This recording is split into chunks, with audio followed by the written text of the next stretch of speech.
আল্লাহ পাক রব্বুল আলামিন বলেন, নিশ্চয় যেই সমস্ত মানুষেরা কোরআনে কারীমের তিলাওয়াত করবে, আল্লাহ বলে তিজারাতুন মানে ব্যবসা, দুনিয়ার ব্যবসার ভিতরে কখনো লাভ হয় আবার কখনো লস হয়। কথা বলেন ঠিক কিনা?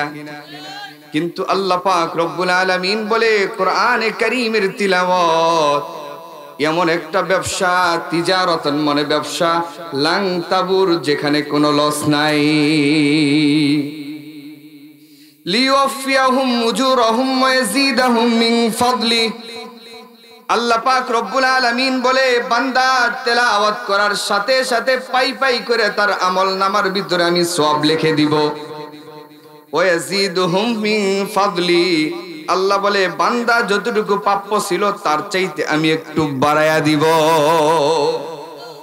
এক নম্বর ফায়দা, মানে কোরআন তেলাওয়াত করলে কোনো লস নাই। দুই নম্বর ফায়দা, সূরা আনফাল ৯ নম্বর পারা ১৫ নম্বর পৃষ্ঠায় ৩ নম্বর লাইনের ৩ নম্বর আয়াতের ভিতরে আল্লাহ পাক রব্বুল আলামিন বলেন, ইন্নামাল মুমিনুনা আল্লাযীনা ইযা যুকিরাল্লাহু ওয়াজিলাত কুলুবুহুম ওয়া ইযা তুলিয়াত আলাইহিম আয়াতুহু যাদাতুহুম ঈমানা। আল্লাহ পাক রব্বুল আলামিন বলে যারা ঈমানদার মুমিন, কোরআনে কারীমের তেলাওয়াত যখনই তাদের সামনে করা হয়, সাথে সাথে আল্লাহ পাক রব্বুল আলামিন তাদের ঈমানটাকে বাড়ায়া দেয়। যদি মুমিন হয়, কোরআনে কারীম তেলাওয়াত শোনার সাথে সাথে ঈমান বাড়তে থাকবে। আর যদি ঈমান যদি না থাকে, কোরআনে কারীমের তেলাওয়াত শোনার সাথে সাথে তার গায়ের ভিতরে চুলকানি শুরু হয়ে যাবে। কথাটা মনে রাখেন, এর প্রমাণ আমি শেষের দিকে গিয়ে দিব। তাহলে ২ নম্বর ফায়দা বুঝলাম, কোরআনে কারীম তিলাওয়াত করার সাথে সাথে ঈমানদারের ঈমান বেড়ে যায়। কথা বলেন ঠিক কিনা? ৩ নম্বর লাভ, আল্লাহ পাক রব্বুল আলামিন বলেন, ওয়ালাউ আন্না আহলাল কুরা আমানু ওয়াত্তাকাউ লাফাতাহনা আলাইহিম বারাকাতিম মিনাস সামাই ওয়াল আরদ। আল্লাহু আকবার বলে, যদি কোনো মানুষ কোরআনে কারীমের তিলাওয়াত শিখে, কোরআনে কারীমের তিলাওয়াত করে, কোরআনের সাথে সুসম্পর্ক কায়েম করে, আল্লাহ পাক রব্বুল আলামিন বলে ওই মানুষটা অথবা ওই সমাজের ভিতরে, ওই পরিবারের ভিতরে, ওই দেশের ভিতরে আমি আল্লাহ পাক রব্বুল আলামিন আসমান এবং জমিনের বরকতের দরজা খুলে দিব। আজকে তাকায় দেখেন, আজ থেকে নিয়ে ২০ বছর পূর্বে এই যে ইলিশ মাছ আপনারা খাইতেছেন, এই ইলিশ মাছের দাম কিন্তু এত ছিল না, কম ছিল। কথা বলেন ঠিক কিনা? কিন্তু ইলিশ মাছ পাকাইলে ২-৩ বারই সহ গ্রান ছুটে গেত। কথা বলেন ঠিক কিনা? কিন্তু আজকে সেই ইলিশ মাছের দাম ১,০০০-২,০০০ পর্যন্ত হয়ে গেছে, কিন্তু মজা কিন্তু সেটা নাই। ঠিক কিনা বলেন? বলংস ইলিশ মাছ যত সুন্দর করেই পাকান, খাওয়ার সময় মনে হয় ইলিশ মাছ খাইতেছি না সিলভার কাপ খাইতেছি। কথা বলেন ঠিক কিনা? আজ থেকে নিয়ে ১০ বছর ২০ বছর পূর্বের দিকে তাকায় দেখেন, এই যে শীতের দিনে মাসকালার ডাইল আছে না, এটা মুরব্বীরা যখন লাউ দিয়া ধনিয়ার পাতা দিয়া পাকাইতো, এতটা মজা টেস্ট হইতো। আজকে কিন্তু সবই আছে, কিন্তু মজা কিন্তু নাই। ঠিক কিনা বলেন? মানে জমিনের বরকত আল্লাহ পাক উঠায় নিয়েছে। এজন্যই তো দেখেন আজকে আজ থেকে নিয়ে আমাদের মা দাদি চাচিদেরকে তাকায় দেখেন, ৭টা ১০টা ১৫টা পর্যন্ত সন্তান হইতো, কোনোদিন সিজারের প্রয়োজন হইতো না। এক এলাকার ভিতরে একটা অপারেশনের রোগীও পাওয়া যাইতো না। আর প্রতিটা ঘরের ভিতরে একজনকে ৩ বার ৪ বার পর্যন্ত কাটা লাগে। কথা বলেন ঠিক কিনা? কারণ একটাই, আল্লাহ পাক রব্বুল আলামিন আসমান এবং জমিনের বরকতের দরজা বন্ধ করে দিয়েছে। কোরআনের তিলাওয়াত নাই, এজন্যই ঘরের ভিতরে কোনো রহমত নাই, ঝগড়া ফসাদ লেগেই থাকে। কথা বলেন ঠিক কিনা? আজ থেকে নিয়ে ১০ বছর ২০ বছর পূর্বের দিকে তাকায় দেখেন, মা চাচি যারা ছিল ভালো করে শুদ্ধ করে কোরআনে কারীম পড়তে পারতো না। ফজরের নামাজের পরে সূর্য যেদিক থেকে উঠতো, দরজার কাছে অথবা জানালার কাছে বসে সুন্দর করে কোরআনে কারীমের তেলাওয়াত করত, এরপরে বাকি কাজ সারতো। কথা বলেন? কিন্তু আজকে ফজরের আগেই ঘুম ভেঙে গেছে, ঘুম থেকে ওঠে না, সেখান থেকে শুয়ে শুয়ে টেলিভিশন দেখে আসে না নাই।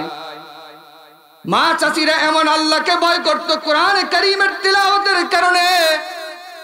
আমি তো দেখেছি, আমার নানিকে দেখেছি, যতক্ষণ পর্যন্ত বাজার থেকে 1টা 12টা 10টা পর্যন্ত রাত্রে আসতো, তার আগ পর্যন্ত কোনোদিন খানা খাইতো না। কথা বলেন ঠিক কিনা?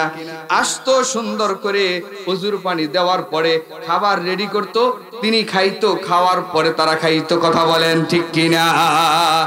বাড়ি তো সেটাই, এলাকা সেটাই, মৌজাও সেটাই, কিন্তু শুধুমাত্র ব্যবধান একটু, কোরআনে কারীমের তেলাওয়াত নাই, কোরআনে কারীমের বরকত নাই। এজন্য রাত্রি শুধুমাত্র যদি 10টা বাজেও আসেন, 8টা বাজেও আসেন, বেগম সাহেব যদি ঘুমায়া থাকে, ডাক দেওয়ার আর সুযোগ নাই। কথা বলেন ঠিক কিনা? ডাক দেওয়ার আর এখন আর সুযোগ নাই। ডাক দিলে ওই দিন যদি ডাক দেন তাহলে ঝগড়া বাইজা গেল। ভাত যেখানে আছে খাইলে খান, না খাইলে না খান। কথা বলেন ঠিক কিনা? কারণ একটাই, কোরআনে কারীমের তেলাওয়াত নাই, এজন্য আল্লাহর ভয় নাই, এজন্য ঘর থেকে রহমত উঠে গেছে। আল্লাহ পাক রব্বুল আলামিন বলে, ওয়ালাউ আন্না আহলাল কুরা আমানু ওয়াত্তাকাউ লাফাতাহনা আলাইহিম বারাকাতিম মিনাস সামাই ওয়াল আরদ। যেই ব্যক্তি, যেই পরিবার, যেই সমাজ, যেই রাষ্ট্রের ভিতরে কোরআনে কারীমের তেলাওয়াত হবে, ওই দেশের ভিতরে, ওই পরিবারের ভিতরে, ওই ব্যক্তির ভিতরে, ওই ঘরের ভিতরে আল্লাহ পাক রব্বুল আলামিন আসমান এবং জমিনের বরকতের দরজা খুলে দিবে। এজন্য 3 নম্বর ফায়দা গেল। 4 নম্বর ফায়দা, 4 নম্বর লাভ হলো, রাসূল করিম সাল্লাল্লাহু আলাইহি ওয়াসাল্লাম বলে, আজকে আমরা এখানে যারা আছি, সমস্ত পৃথিবীর ভিতরে যত মানুষ আছে, হিন্দু হোক আর মুসলমান হোক, সকলেই জান্নাতের পাগল। কথা বলেন ঠিক কিনা? হিন্দুদেরকে যদি জিজ্ঞাসা করা হয়, এ ভাই তুমি সেবামূলক কাজ কেন করো, তখন তিনি জবাব দিবে, আমি যেন মরার পরে যেন নরকে না যায়, যেন স্বর্গে যাই। কথা বলেন ঠিক কিনা? কারণ হলো, পরপারে সবাই সুখে থাকতে চায়, জান্নাতে যেতে চায়। দুনিয়াতে যত মানুষ আছে, সমস্ত মানুষগুলাই জান্নাতের পাগল।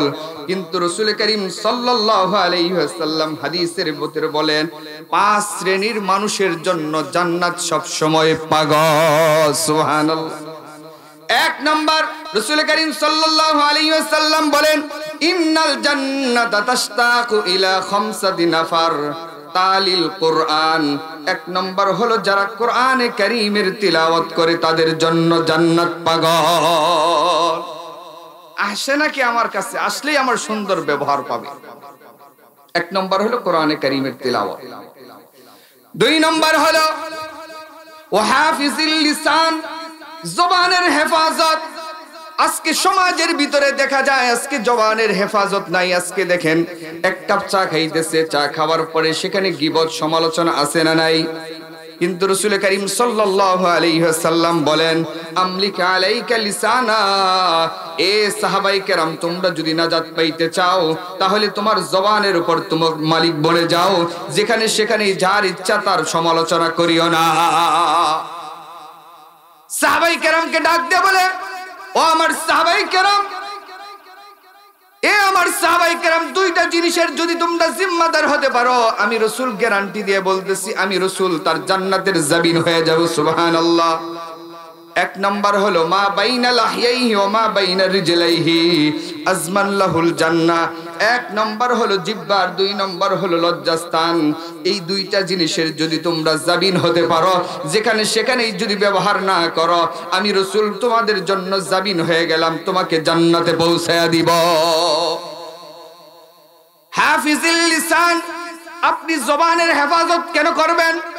আল্লাহ পাক রব্বুল আলামিন 26তম পারা সূরা কফের 2 নম্বর পৃষ্ঠার ভিতরে বলেন, আল্লাহ পাক রব্বুল আলামিন বলে, মা ইয়ালফিজু মিন কাউলিন ইল্লা লাদাইহি রাকিবুন আতীদ। আল্লাহু আকবার বলেন। আল্লাহ পাক রব্বুল আলামিন বলে, এ বান্দা, তুমি যা কিছু জবান দিয়ে উচ্চারণ করো, সাথে সাথে 2 কাদের ভিতরে ফেরেশতা আছে না নাই? কিরামান কাতিবিনা ইয়ালামুনা মা তাফআলুন। তুমি বান্দা যখনই ভালো কাজ করবা, সাথে সাথে লিখে ফেলে, যখনই খারাপ কাজ করবা, সাথে সাথে লিখে ফেলবে। শুধু লেখে কি করবে? রাসূল করিম সাল্লাল্লাহু আলাইহি ওয়াসাল্লাম বলে, লা তাজুলু কদমা ইবনে আদম, কিয়ামতের ময়দানে আল্লাহ পাক রব্বুল আলামিন কোন বনি আদমকে 5টা প্রশ্নের জবাব দেওয়ার আগ পর্যন্ত এক কদম সামনের দিকে অগ্রসর হতে দিবে না। তার মধ্যে 1 নম্বর হলো আন উমরিহি ফিমা আফনা, এ বান্দা হায়াতের জিন্দেগিটা তুমি কোন কাজে ব্যয় করেছ, কোন কাজে তুমি ব্যয় করেছ? আসেনি চিন্তা আমাদের? মোটেই নেই। কথা বলেন ঠিক কিনা? আল্লাহ রাসূল সাল্লাল্লাহু আলাইহি ওয়াসাল্লাম বলেন, মান নাজাতু ইয়া রাসূলুল্লাহ ক্বালা আমলিক আলাইনা লিসানাক। ও আমার সাহাবায়ে কেরাম, তোমরা জবানের উপর মালিক বনে যাও, যা ইচ্ছা তাই করিও না। কিতাবের ভিতরে লিখেন, আব্দুল্লাহ ইবনে মুবারক হজ করার জন্য গেছে, হজ করে আসতেছে, প্রতিমধ্যেই দেখে একটা বৃদ্ধা মহিলা সেখানে বসা আছে, সালাম দিয়েছে, আসসালামু আলাইকুম ওয়া রাহমাতুল্লাহ। সালাম দেওয়ার সাথে সাথে এই বৃদ্ধা মহিলাটা স্বাভাবিক আমরা সালামের যেই জবাব দেই সেটা দেয় নাই, বরং তিনি বলে, সালামুন কওলাম মির রাব্বির রহিম। আল্লাহু আকবার। মানে কোরআনে কারীমের আয়াতের মাধ্যমে আব্দুল্লাহ ইবনে মুবারককে বুঝাইতে চাইতেছে, আমি আপনাকে সালামের জবাব দিয়ে দিলাম।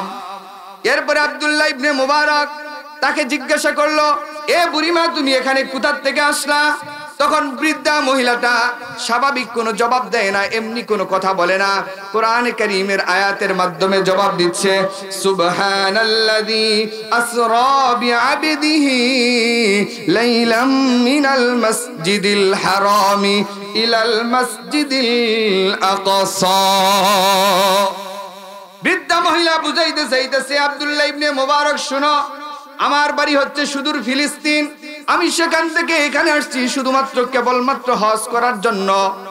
এই কথা যখন বুঝাইছে কোরআনের আয়াতের মাধ্যমে, আব্দুল্লাহ ইবনে মুবারক বলে, আচ্ছা ঠিক আছে, তাহলে হজ তো শেষ, সমস্ত কাফেলার সাথে চলে গেছে, আপনি এখন কেন বসে রইছেন?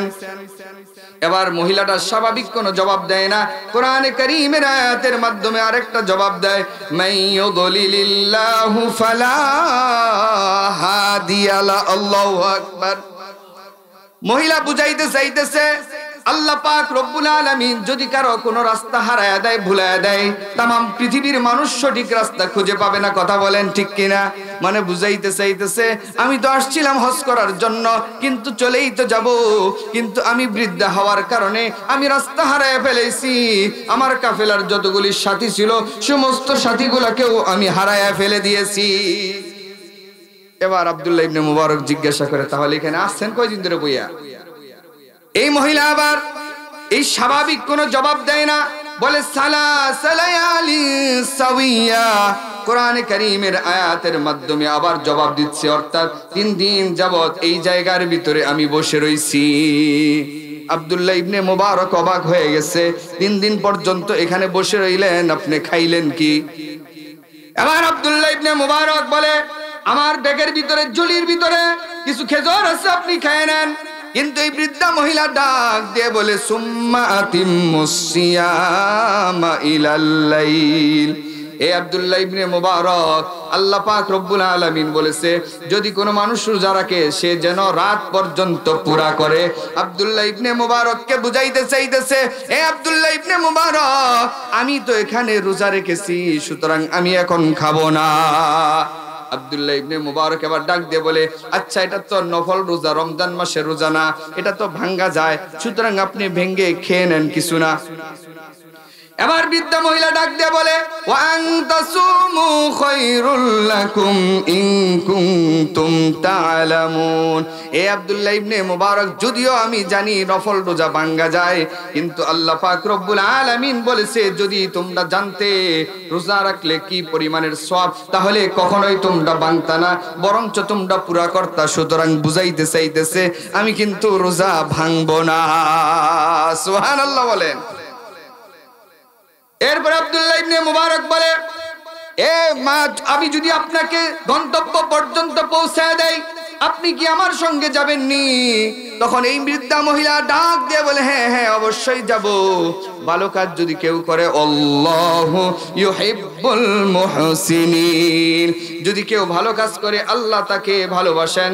সুতরাং আমাকে আপনি বাড়ি পর্যন্ত পৌঁছায় দিবেন, অবশ্যই নিঃসন্দেহে এটা ভালো কাজ। সুতরাং আল্লাহ আপনাকে জাযা খায়ের দান করবে। সুতরাং বুঝাইতে চাইতেছে আমি রাজি আছি।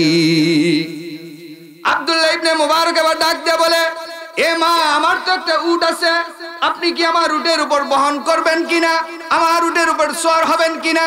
এবার বৃদ্ধা মহিলা স্বাভাবিক কোনো জবাব দেয় না, বরং কোরআনে কারীমের একটা আয়াতের মাধ্যমে জবাব দিচ্ছে, ওয়াল খাইলা ওয়াল বিগালা ওয়াল হামিরা লিতারকাবুহা ওয়া জিনা। আল্লাহু আকবার বলেন।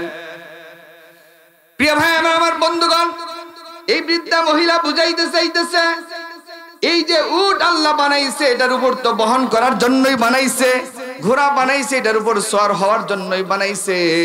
সুতরাং আমি রাজি আছি, আমাকে নিয়ে যান। সুবহানাল্লাহ। এবার উটের উপর চড়ছে, চড়ার পরে নিয়ে যাইতেছে। আব্দুল্লাহ ইবনে মুবারক কিছু শের আবৃত্তি করতেছে। এবার বৃদ্ধা মহিলা ডাক দিয়ে বলে, এ আব্দুল্লাহ ইবনে মুবারক, শের বলে কোনো লাভ নাই। ফাকরাউ মা তায়াসসারা মিনাল কুরআন, যদি কোরআনে কারীমের কিছু যদি তুমি পারো সেটা তেলাওয়াত করো, তেলাওয়াত করলে অবশ্যই অবশ্যই তোমার লাভ আছে। সুবহানাল্লাহ। কোরআনে কারীমের তেলাওয়াত করো, শের পরে কোনো লাভ নাই। কিছু দূর যাইতে যাইতে আব্দুল্লাহ ইবনে মুবারক এবার ডাক দিয়ে বলে, এ বৃদ্ধা মহিলা, আপনার কি কোনো সন্তান সন্ততি আসেনি? তখন বলে, আল মালু ওয়াল বানুনা জিনাতুল হায়াতিদ দুনিয়া, অবশ্যই অবশ্যই মাল, সন্তান সন্ততি এগুলো হলো দুনিয়ার সৌন্দর্য।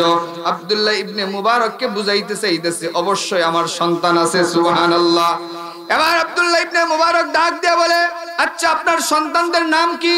তখন এই বৃদ্ধা মহিলা এমনি বলে না, বরং কোরআনে কারীমের একখানা আয়াতের মাধ্যমে বুঝাইতে চাইতেছে, ওয়া কাল্লামাল্লাহু মূসা তাকলিমা, আমার একটা সন্তানের নাম হচ্ছে মূসা, দুই নম্বর সন্তানের নাম হচ্ছে ওয়াত্তাখাযাল্লাহু ইব্রাহিমা খলিলা, দ্বিতীয় সন্তানের নাম হচ্ছে ইব্রাহিম খলিল, তৃতীয় নম্বর সন্তানের নাম হচ্ছে ইয়া ইয়াহইয়া খুযিল কিতাবা বিকুওয়া, অর্থাৎ তৃতীয় নম্বর সন্তানের নাম হচ্ছে ইয়াহইয়া।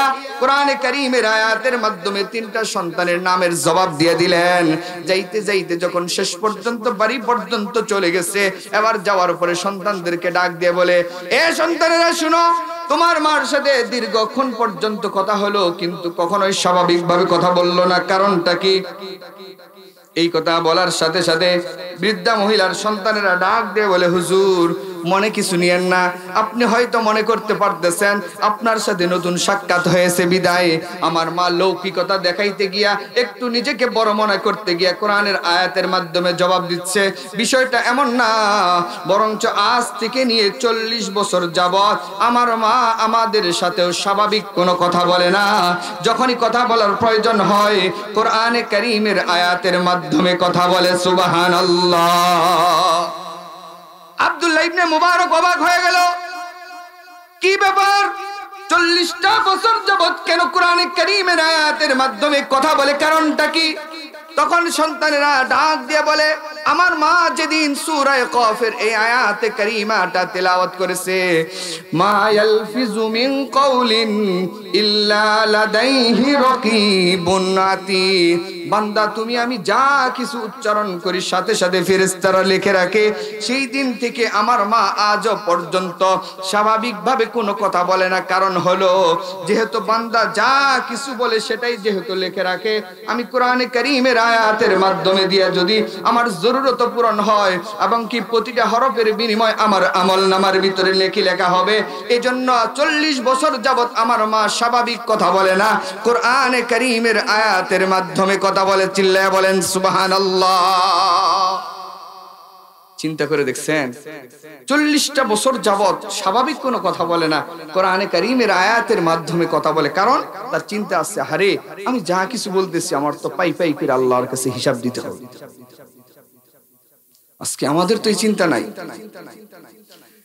এজন্য 5 শ্রেণীর মানুষের জন্য জান্নাত পাগল। 1 নম্বর হলো তালিল কোরআন, যারা কোরআনে কারীমের তেলাওয়াত করে। 2 নম্বর ও হাফিজুল লিসান, যারা জবানের হেফাজত করে। 3 নম্বর হলো ওয়া মুতঈমিল জিয়ান, যে সমস্ত মানুষেরা ক্ষুধার্ত আছে, অভাব অনটনে আছে, এই সমস্ত মানুষদেরকে খানা খিলানো। যারা খানা খিলায় এই সমস্ত মানুষদের জন্য জান্নাত পাগল। 4 নম্বর হলো মুকসিল ওরিয়ান, যে সমস্ত মানুষের কাপড় নাই, এই যে শীতের ভিতরে অনেক মানুষের কাপড় চোপড় নাই, এই সমস্ত মানুষকে যারা কাপড় দেয়।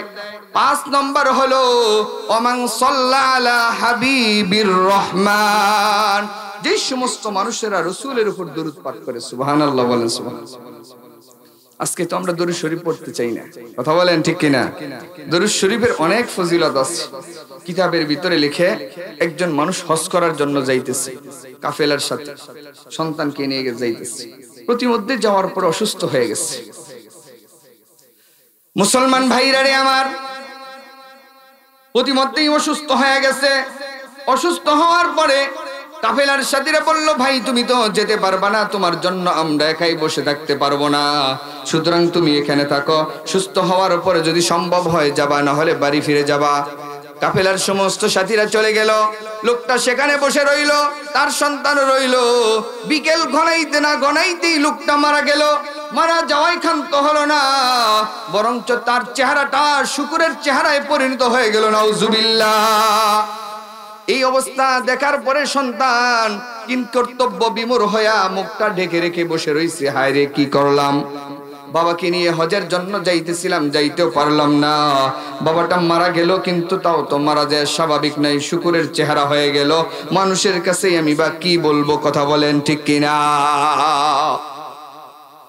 সন্তান চিন্তায় পড়ে গেছে।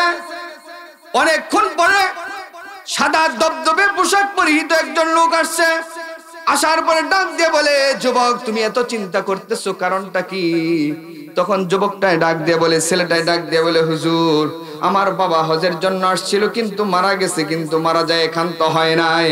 আমার বাবার চেহারাটা শুকুরের চেহারায় পরিণত হয়ে গেছে, এই জন্য আমি চিন্তিত, পেরেশানি। আমি বাড়িতে গিয়ে কি বলবো, মানুষের কাছে ইবান আমি কি বলবো, এজন্য চিন্তিত। ওই লোকটা বলে, আসো চলো যাই তোমার বাবার কাছে। আস্তে করে যখন মুখের দিকে কাপড়টা সরাইলো, সরানোর পরে আস্তে করে যখন চেহারার ভিতরে হাত বুলায় দিল, বুলায় দেওয়ার সাথে সাথে লোকটা আগে যতটুকু চেহারা সুন্দর ছিল তার চাইতে কোটি কোটি গুণ চেহারাটা সুন্দর হয়ে গেল। চিল্লায় বলেন সুবহানাল্লাহ। এইটা দেখার পরে সন্তান এবার ধরছে, কি ব্যাপার, আপনার পরিচয়টা কি? লোকটা আবার ডাক দিয়ে বলে, এ সন্তান শোনো, আমি দুনিয়ার কোন সাধারণ মানুষ নই, আমি হচ্ছি আল্লাহ পাকের প্রেরিত রাসূল মুহাম্মদ রাসূলুল্লাহ সাল্লাল্লাহু আলাইহি ওয়াসাল্লাম। তখন লোকটা ডাক দিয়ে বলে, ছেলেটাই ডাক দিয়ে বলে, ইয়া রাসূলুল্লাহ আপনি কেমনে জানলেন এখানে আমার বাবা বিপদের ভিতরে পড়ে আছে? এবার রাসূল করিম সাল্লাল্লাহু আলাইহি ওয়াসাল্লাম এই সন্তানটাকে ডাক দিয়ে বলে, এ সন্তান শুনো, তোমার বাবা হাজারো ব্যস্ততার মধ্য দিয়ে প্রতিদিন 200 বারের দরুদ শরীফ পাঠ করত। আর এই দরুদ শরীফের আমলটা কিছু ফেরেশতা নিযুক্ত ছিল, যেইগুলা আমার কাছে নিয়ে যাইতো।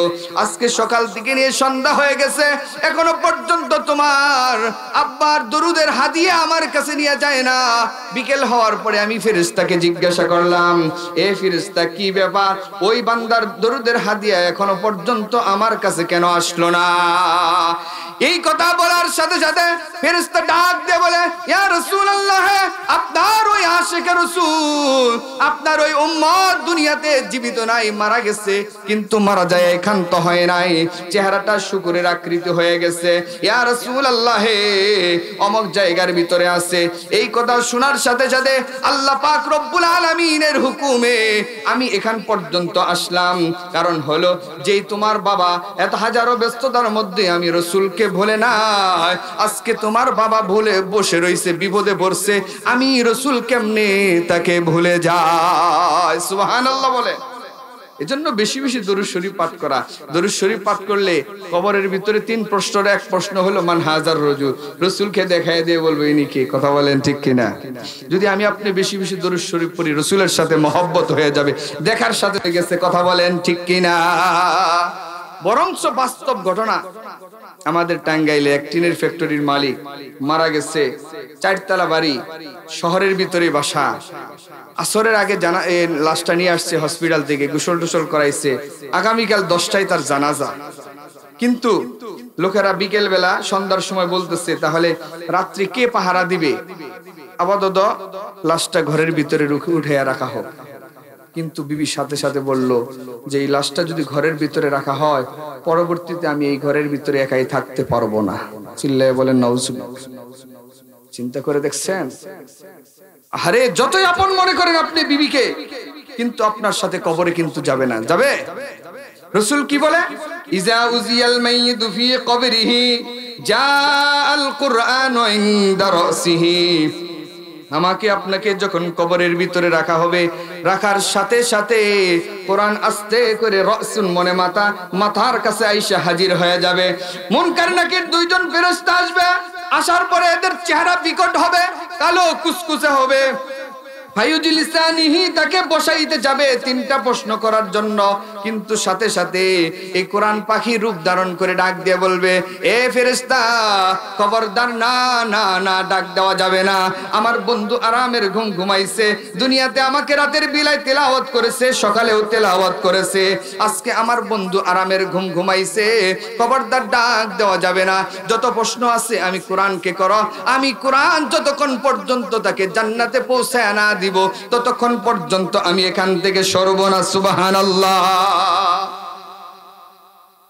রাসূল বলে আজকে আমার আপনার কথা উল্টা পাল্টা হতে পারে। বিপদে বললে একরকম, বিপদ উদ্ধার হইলে আরেক রকম। কথা বলেন ঠিক কিনা? নির্বাচনের আগে আমাদের বক্তব্য একরকম, নির্বাচনের পরে বক্তব্য আরেক রকম। কথা বলেন ঠিক কিনা? সাঁকো নদীর উপর দিয়া বাঁশ দিয়া যে সাঁকো বানায়, সাঁকো যদি দুর্বল থাকে, দুর্বল থাকার কারণে পার হওয়ার আগ দিয়ে আল্লাহরে ডাকতে ডাকতে পাসে না, কিন্তু যখন পার হয়ে গেছে এবার জবান দিয়ে গান বের হয়ে যায়। কথা বলেন ঠিক কিনা?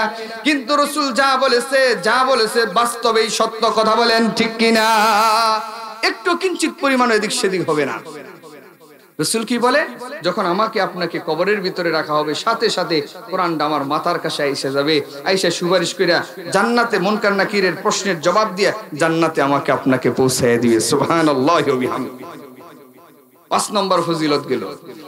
6 নম্বর ফজিলত, রাসূল করিম সাল্লাল্লাহু আলাইহি ওয়াসাল্লাম বলেন, যেই মানুষের সন্তানটা কোরআনের হাফেজ হবে, কিয়ামতের ময়দানে যেদিন সূর্য অর্ধবিগত উপরে আসবে, মাটিটা তামা হবে, এমন বিভীষিকাময় অবস্থার ভিতরে আল্লাহ পাক রব্বুল আলামিন কোরআনের হাফেজের মা বাবাকে আরশে আজিমের নিচে বসাইয়া, সুন্দর এরকম স্বর্ণের চেয়ারের ভিতরে বসাইয়া, মাথার ভিতরে এমন সুন্দর একটা স্বর্ণের টুপি পরাইয়া দিবে।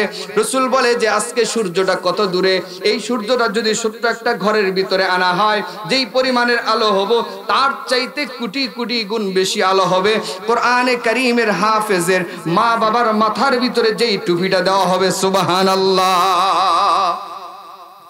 কিয়ামতের ময়দানে অন্যান্য নবীরা পর্যন্ত রব্বুল আলামিনকে ডাক দিয়ে বলবে, রব্বুল আলামিন, যেদিন রাসূল করিম সাল্লাল্লাহু আলাইহি ওয়াসাল্লাম মেরাজে যাইতেছিলেন, বাইতুল মামুরের সমস্ত নবীদেরকে আপনি সমবেত করেছিলেন, আমাদের সমস্ত নবীদের সাথে সাক্ষাৎ হয়েছে, পরিচয় হয়েছে, কথাও হয়েছে, কিন্তু এরা কোন জামানার নবী, এদের সাথে তো কখনোই সাক্ষাৎ হলো না। ওগর আল্লাহ রব্বুল আলামিন মহিলা তো কোনো নবী পাঠান নাই, এরা কোন জামানার নবী ছিল? তখন আল্লাহ পাক রব্বুল আলামিন গায়বী আওয়াজের মাধ্যমে জানায়া দিবে, ও পয়গম্বরেরা শুনো, এরা কোন জামানার নবী না, আখিরি জামানার নবী, নবী মুহাম্মদ রাসূলুল্লাহ সাল্লাল্লাহু আলাইহি ওয়াসাল্লামের উম্মতের হাফেজে কোরআনের মা আর বাবা। সুবহানাল্লাহ। কোরআনে কারীম যারা বাচ্চাদেরকে শিখায় এরা লস নাই, এদের লস নাই। কেন লস নাই? আজকে আমি আপনি যখন রাতের বেলা ঘুমায়া যাই, এই ছোট্ট বাচ্চাগুলা দেখবেন রাত্রে 3টা 4টা বাজে উঠে যায়। কথা বলেন ঠিক কিনা? ওঠার পরে কনকনে শীতের ভিতরে ঠান্ডা পানি দিয়ে ওযু করে তাহাজ্জুদের নামাজ পড়ে আল্লাহর কাছে দোয়া করে, রব্বুল আলামিন, আমার মা বাবা বড় কষ্ট করে আমাকে মাদ্রাসায় দিয়েছে, আল্লাহ তুমি আমার মা বাবাকে মাফ করে দাও, আমার মা বাবার রিজিকের ভিতরে বরকত দিয়ে দাও। এইভাবে মুনাজাত করার পরে কোরআনে কারীমের তেলাওয়াত শুরু করে দেয়। কোরআনে কারীমের তেলাওয়াত শুরু করে দেওয়ার পরে এই যে ছোট্ট বাচ্চা 7 বছর হয়ে গেছে, 8 বছর হয়ে গেছে, কিতাবের ভিতরে লেখে যতক্ষণ পর্যন্ত বালেগ হওয়ার আলামত না পাওয়া যায়, 15 বছরের আগ পর্যন্ত এই যে ছোট্ট বাচ্চারা সকাল থেকে নিয়ে রাত্রি 10টা পর্যন্ত কোরআনে কারীমের তেলাওয়াত করলো, এই তেলাওয়াতের সওয়াবগুলা কোথায় যাবে? আমি আপনি তেলাওয়াত করলে যতটুকু সওয়াব প্রাপ্য ছিল অতটুকুই পাবো, কিন্তু এই যে ছোট্ট নাবালেগ বাচ্চা, এরা তো জান্নাতি বাচ্চা, নিষ্পাপ বাচ্চা, কথা বলেন ঠিক কিনা? বালেগ হওয়ার আগ পর্যন্ত এদের আমল নামার ভিতরে কোনো গুনাহ লেখা হয় না, বরঞ্চ এই যে সওয়াবগুলা হয়, এই সওয়াবগুলা আল্লাহ পাক রব্বুল আলামিন লক্ষ কোটি কোটি গুণ বাড়াইয়া মা বাবার আমল নামার ভিতরে লিখে দেয়। সুবহানাল্লাহ। এজন্য কোরআনে কারীমের তেলাওয়াত যারা করে এবং করায় তাদের লস নাই, কথা বলেন ঠিক কিনা? 6 নম্বর ফজিলত গেল। 7 নম্বর ফজিলত, আজকে আমরা দুনিয়াতে সন্তানকে দুনিয়াতে কেমনে সুখে শান্তিতে থাকবে এজন্যই তো পরিশ্রম করি, কথা বলেন ঠিক কিনা? বিদেশ পর্যন্ত যায় সন্তানের ভবিষ্যতের দিকে তাকাই, তো কথা বলেন ঠিক কিনা? কিন্তু রাসূল কি বলে? মান করা সূরাত ইয়াসিন ফি সদরিন নাহারি কুজিয়াত হাওয়াইজুহু, যেই মানুষটা দিনের শুরুতে সূরা ইয়াসিন পাঠ করবে, আল্লাহ রাসূল সাল্লাল্লাহু আলাইহি ওয়াসাল্লাম বলে এই বান্দা দুনিয়াতে ওই দিন যতগুলি প্রয়োজন আছে আমি আল্লাহ পাকের জিম্মাদারি হয়ে যায়, ওই সমস্ত প্রয়োজনগুলো আমি আল্লাহ নিজেই মিটাইয়া দিব। সুবহানাল্লাহ। শুধু তাই নয়, কোরআনে কারীমের তিলাওয়াত সূরা ইয়াসিন, আজকে আপনার ছেলেকে ডাক্তার বানান, ইঞ্জিনিয়ার বানান, ব্যারিস্টার বানান, আপনি যখন মারা যাবেন, মারা যাওয়ার পরে যদি ডাক্তারি বিদ্যা বলে কোনো লাভ আছে? আওয়াজ দিয়ে বলেন কোনো লাভ আছে? কিন্তু যদি মৃত্যু যে এক মুহূর্তে যদি বাবার পাশে বসে যদি কোরআনে কারীমের তেলাওয়াত করে, সাথে সাথে আল্লাহ পাক রব্বুল আলামিন আজরাইল আলাইহিস সালাতু সালাম যে জানটা বের করবে, রূহটা বের করবে, কষ্ট হবে, আল্লাহ পাক রব্বুল আলামিন বলবে এ আজরাইল, এই তুই বান্দারে কষ্ট দিস না, আসানের সাথে ঈমানের সাথে তার রূহটা বের করো। সুবহানাল্লাহি ওয়া বিহামদি। অন্য হাদিসের ভিতরে বলে 7 নম্বর ফজিলত, রাসূল করিম সাল্লাল্লাহু আলাইহি ওয়াসাল্লাম বলে মান করা সূরাতুল ওয়াকিয়াতি কুল্লা লাইলাতিন লাম তুসিবহু ফাকাতুন আবাদা। রাসূল করিম সাল্লাল্লাহু আলাইহি ওয়াসাল্লাম বলে যেই মানুষটা রাতের বেলায় সূরা ওয়াকিয়া তিলাওয়াত করবে, সন্তানদেরকে শিক্ষা দিবে, ওই মানুষটার জিন্দেগিতে কোনোদিন অভাব অনটন দেখা দিবে না। চিল্লায়ে বলেন সুবহানাল্লাহ।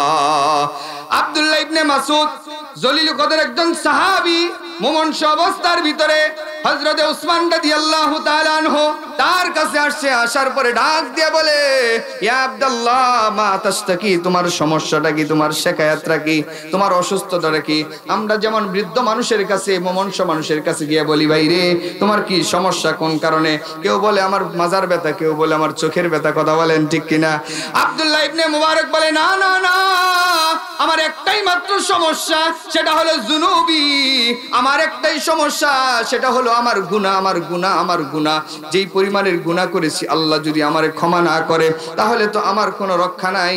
কিন্তু আজকে আমরা দিনভর গুনাহ করতেছি, তারপরেও গুনার কোনো চিন্তা হয় না, কথা বলেন ঠিক কিনা? অথচ যেই আব্দুল্লাহর ব্যাপারে আল্লাহ পাক রব্বুল আলামিন দুনিয়াতে থাকা অবস্থায় 10 জন জান্নাতের সুসংবাদ দিয়েছে সাহাবায়ে কেরামের মধ্যে, তার মধ্যে একজনের লিস্টির ভিতরে এই আব্দুল্লাহ ইবনে মাসউদের নামটাও আছে। তারপরেও তার টেনশন, আহারে আমি যদি মারা যাই, মারা যাওয়ার পরে আমার গুনাহ কি অবস্থা হবে? এরপরে উসমান রাদিয়াল্লাহু তাআলা আনহু তাকে জিজ্ঞাসা করলেন এ আব্দুল্লাহ শুনো, মা তাস্তাহি, তোমার মনের ভিতরে কোনো আকাঙ্ক্ষা আছে কিনা, তামান্না আছে কিনা?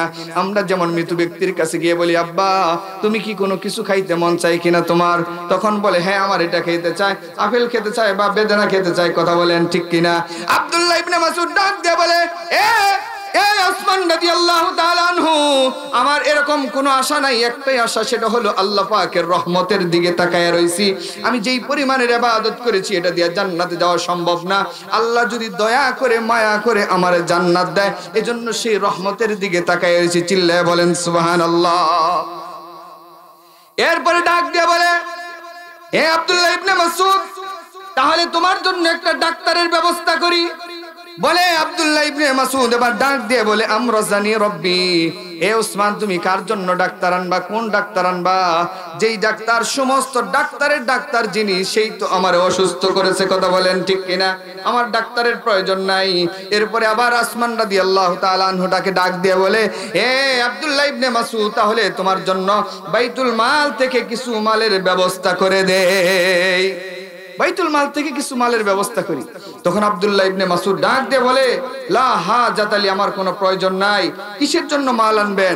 যেদিন থেকে রাসূলের জবানে শুনেছি যেই ব্যক্তিরা রাতের বেলা সূরা ওয়াকিয়া তেলাওয়াত করবে তার কোনোদিন জিন্দেগিতে অভাব অনটন দেখা দিবে না, সেদিন থেকে আমি নিজে আমল করি, আমার সন্তানদেরকে আমল করাই, আমার স্ত্রীকে দিয়ে আমল করাই, সুতরাং আমার বাইতুল মালের কোনো প্রয়োজন নেই। চিল্লায় বলেন সুবহানাল্লাহ।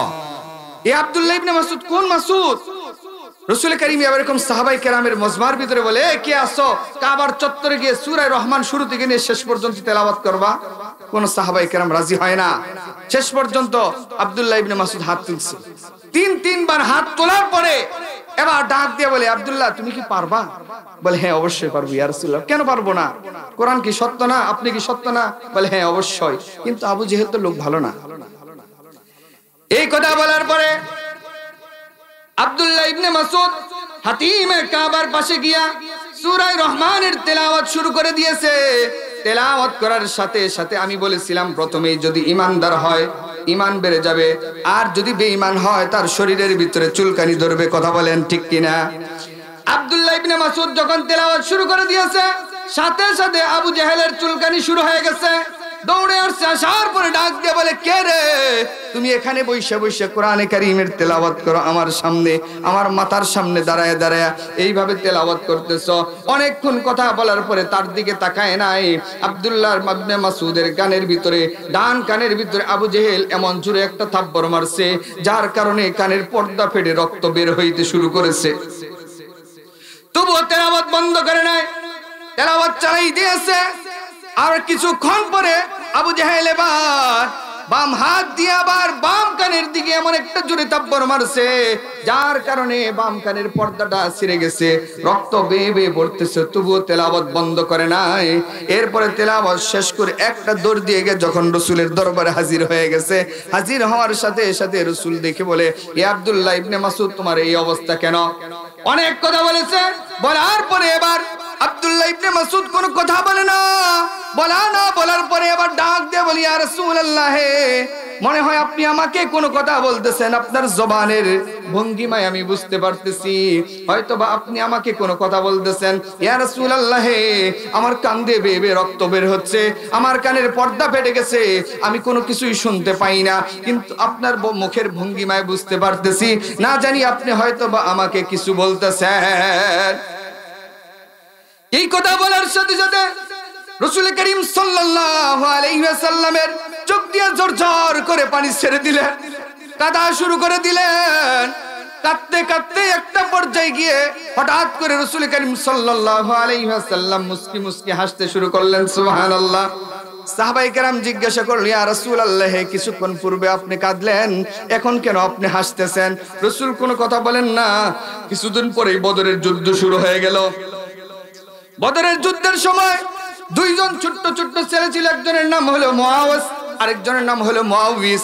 মুআজ আর মুআউবিস ছোট্ট দুই বাচ্চা রাসূলকে ডাক দিয়ে বলে, ইয়া রাসূলুল্লাহ, আমরা যুদ্ধের ময়দানে যাব।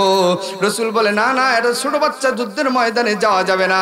এবার ছোট ভাই বড় ভাইকে ডাক দিয়ে বলে, ভাই রে, তুমি তো একটু বড়, তোমারে নিবে, তাহলে একটা কাজ করি, আমি তোমাকে ধরবো, রাসূলকে বলবো, রাসূল, ইয়া রাসূলুল্লাহ, আমার শক্তি বেশি, খালি শুধু বড়ই হইছে, এর ভিতরে শক্তি নাই, আমি যখন তোমারে ধরবো তুমি সাথে সাথে পড়ে যাবা। সুবহানাল্লাহ বলেন। এই কথা বলার সাথে সাথে যখন ছোট ভাই বড় ভাইকে ধরলেন, ধরার সাথে সাথে বড় ভাই এমন জোরে মুসর দিয়েছে, ছোট ভাইকে নিচের ভিতরে ফালাইয়া দিয়েছে। ফালাই দেওয়ার পরে নিচে বসেই বলে, ভাই গো, আমি জানি তোমার শক্তি বেশি, তুমি বড় হওয়ার কারণে তোমাকে রাসূল নিবে, কিন্তু আমি তো যেতে পারবো না, সুতরাং তুমি আমাকে একটু ঢিল করে ধরো, তুমি তো আমারে ফালাইছো, আমি একবার তোমারে ফালাই। সুবহানাল্লাহ। কেমন তামান্না ছিল তাদের। এই কথা বলার সাথে সাথে রাসূল করিম সাল্লাল্লাহু আলাইহি ওয়াসাল্লাম শুনতে পারছে। শোনার পরে দুজনকেই অনুমতি দিয়ে দিয়েছে। অনুমতি দেওয়ার পরে যুদ্ধের ময়দানে চলে গেছে।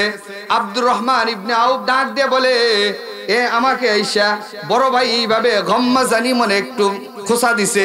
খোসা দিয়ে বলে, চাচা ইয়া আম্মি, চাচা আপনি কি আবু জেহেলকে চিনেন কিনা? আব্দুর রহমান ইবনে আউফ ডাক দিয়ে বলে, এ ভাতিজা তুমি আবু জেহেল দিয়ে কি করবা?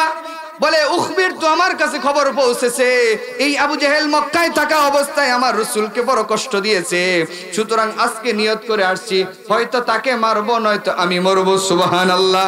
এরপরে গম্মা জানি, এরপরে আবার ছোট ভাই আবার খুসা দিয়ে বলে, ইয়া আম্মি, ও চাচা আপনি কি আবু জেহেলকে চিনেন কিনা? বলতে বলতেই দেখে যে ওই যে আবু জেহেল, ওই যে দেখায়া দিছে ওই যে আবু জেহেল। দেখো সাথে সাথে দুইজন একেবারে বাস পাখির মতো গিয়ে লাফ দিয়ে চড়ে গেছে। সুবহানাল্লাহ। মুআওয়াজ বড় ছেলে বড় ভাই এমন জোরে আঘাত করেছে, আঘাত করার সাথে সাথে আবু জেহেলের পাটা একেবারে গোড়া অবস্থায় থাকা থেকেই একেবারে পাটা আলাদা হয়ে জমিনে পড়ে গেছে। সুবহানাল্লাহ। আস্তে করে যখন জমিনে পড়ে গেছে, ছোট ভাই গিয়া বুকের উপর চড়ে বসছে, অনেক আঘাত করেছে। এদিক দিয়ে আবু জেহেলের ছোট ছেলে ছিল ইকরামা, আয়েশা দৌড়ে আয়েশা বড় ভাইয়ের হাতের ভিতরে, ডান হাতের ভিতরে এমন জোরে আঘাত করেছে যেই আঘাতের কারণে হাতটা কেটে গেছিল, সামান্য একটু ঝুলে আছে, যার কারণে কষ্ট হইতেছিল।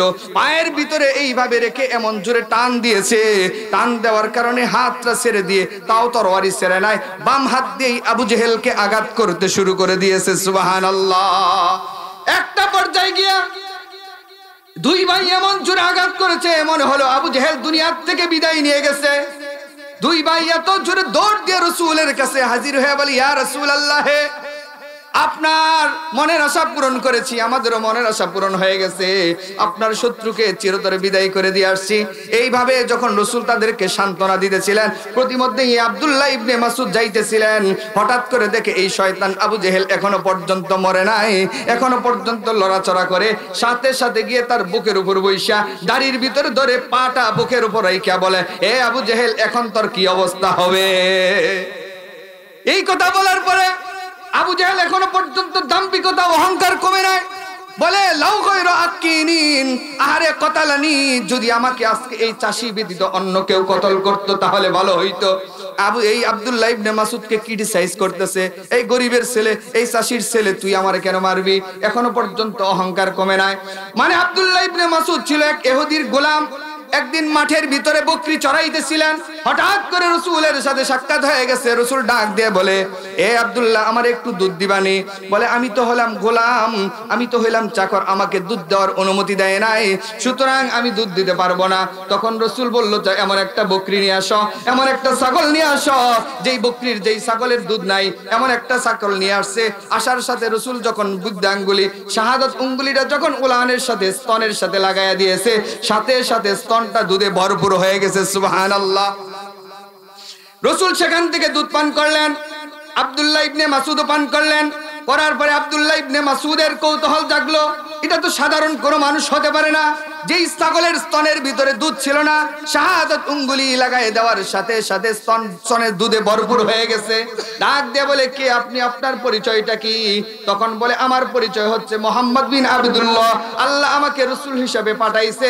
এই কথা বলার সাথে সাথে আব্দুল্লাহ ইবনে মাসউদ বলে, না না না, এক সেকেন্ড আর দেরি করতে চাই না, আমাকে পড়ায় দেন কালিমা। সাথে সাথে কালিমা পড়ে মুসলমান হয়ে গেছে। সুবহানাল্লাহ। এই আব্দুল্লাহ ইবনে মাসউদ যখন আবু জেহেলের দাড়ির ভিতরে ধরে পা যখন বুকের ভিতরে রাখছে, এমন সময় আবু জেহেল যখন বলতেছে, আরে কিসির ছাগল, কৃষক যদি না হইয়া, কৃষকের ছেলে না হইয়া অন্য কেউ যদি কতল করতো তাহলে আমার জন্য ভালো হইতো। কিন্তু আব্দুল্লাহ ইবনে মাসউদ এটা শোনার সাথে সাথে আরো গুসা এসে গেছে, সাথে সাথে কল্লাটা ঘাড় থেকে একেবারে দ্বিখণ্ডিত করে দিয়েছে। সুবহানাল্লাহ। দ্বিখণ্ডিত করার পরে তরবারি দিয়ে এক কানের ছিদ্র দিয়ে ঢুকাইয়া আরেক কান দিয়ে বের করে ছেঁচড়াইয়া ছেঁচড়াইয়া রাসূলের দরবারে আনিয়ে হাজির করছে। সুবহানাল্লাহ। এবার রাসূল সাল্লাল্লাহু আলাইহি সাল্লাম মুস্কি মুস্কি হাসতেছিলেন। আব্দুল্লাহ ইবনে মাসউদ বলে, ওই যে যেদিন আমার কানটা ফাটাইয়া দিয়েছিল, সেদিন কান্নার পরে রাসূল যে মুস্কি মুস্কি হাসছিল, সেদিনকার হাসা আর আজকের হাসা হুবহু একই হাসা। সুবহানাল্লাহ। তখন রাসূল বলে, এ আব্দুল্লাহ ইবনে মাসউদ, তুমি তোমার যখন কানের পর্দা ফাটাইয়া দিয়েছিল, আমি কাঁদলাম। পরক্ষণে রাসূল জিবরাইল আমিন এসে আমাকে জানাইয়া দিয়েছে যে এমন একটা দিন আসবে, এই আব্দুল্লাহ ইবনে মাসউদের কানের পর্দা ফাটাইয়া দিয়েছে, অথচ এই আব্দুল্লাহ ইবনে মাসউদ এক কানের ভিতর হেচড় দিয়া তরবারি দিয়া আরেক কান দিয়ে বের করবে সুবহানাল্লাহি ওয়া বিহামদিহি। এজন্য মুহতারাম হাজিরিন, আমি আপনাদেরকে বুঝাইতে চাইছিলাম, এই আব্দুল্লাহ ইবনে মাসউদ বলে, যেদিন থেকে আমি রাসূলের জবানে শুনেছি যে রাতের বেলায় সূরা ওয়াকিয়া পড়লে জিন্দেগিতে কোনোদিন অভাব অনটন দেখা দেয় না, সেদিন থেকে আমি নিজে আমল করি, আমার সন্তানদেরকে আমল করাই এবং আমার স্ত্রীকে দিয়ে আমল করাই। সুতরাং এ ওসমান, আমার বাইতুল মালের কোনো প্রয়োজন নাই, আমি কোরআনে কারীমের সূরা ওয়াকিয়ার উপর আমল করি সুবহানাল্লাহ। এজন্য কোরআনে কারীমের তেলাওয়াত করলে দুনিয়াতেও লাভ আছে। সূরা ইয়াসিন সকালবেলা পাঠ করলে সারা দিনের জরুরত মিটাই দিবে। সূরা ওয়াকিয়া রাতের বেলা পাঠ করলে আল্লাহ তাআলা জীবনে কোনোদিন অভাব অনটন দিবে না। আর কোরআনের সাথে সুসম্পর্ক করলে যেদিন আপন বলতে কেউ কাজে আসবে না, সেদিন কোরআন আমার মাথার পাশে বইসা যাইয়া আমার মুনকার নাকিরের প্রশ্নের জবাব দিয়ে দিবে। চিল্লায় বলেন সুবহানাল্লাহ। আল্লাহ পাক রব্বুল আলামিন আমাকে আপনাকে কোরআনে কারীমের সাথে মহব্বত এবং কোরআনে কারীমের তেলাওয়াত নিজেকে এবং নিজের পরিবারকে কোরআনের তৌফিক দান করুন। সকলে বলে আমিন। ওয়া আখিরু দাওয়ানা আনিল হামদুলিল্লাহি রাব্বিল আলামিন।